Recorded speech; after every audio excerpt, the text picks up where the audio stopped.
వితంతువులు వడ్డించకూడదు. ఈ వాదించేవాడు వశిష్ఠ మహర్షి పెద్ద వీడు. వాళ్ళ మొహం చూడకపోవడానికి వాడు ఏమైనా మొగుడిని చంపేశారని నాకు అర్థం కావట్లా. మొగుడిని చంపేసిన వాళ్ళ మనం ఆ క్లబ్ మెంబరు ఈ క్లబ్ మెంబర్ అని పిలిచి ముగ్గురు మొగుళ్ళని మార్చినా సరే దండేసి గౌరవిస్తాం మనం.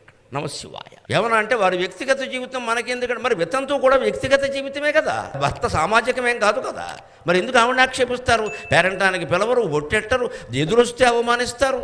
ఇదేమిటండి? ఎక్కడ సంస్కృతి ఇది? వాళ్ళు ఎలా బతుకుతారు? అలా ఆలోచన చేయాలి. మానవత్వం అంటే అది. ఇంకా మన ఇంట్లో మళ్ళీ ఆవిడ ఎదురు రాగానే వాళ్ళని ఎదురొస్తే ఏమైంది? ఆవిడ మనస్సు మంచిది చాలా. అసలు మనిషి మనస్సు గురించి మనం ఆలోచించమండి.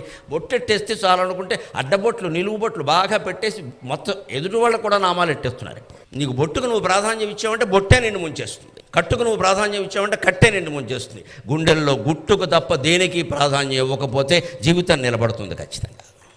గుండెల్లో ఏముందో చూడాలి, మనిషి ప్రవర్తన ఏమిటో చూడాలి. కట్టుబొట్టు చూస్తావేట దరిద్రం, ప్రతివాడు మోసం చేసేస్తాడు.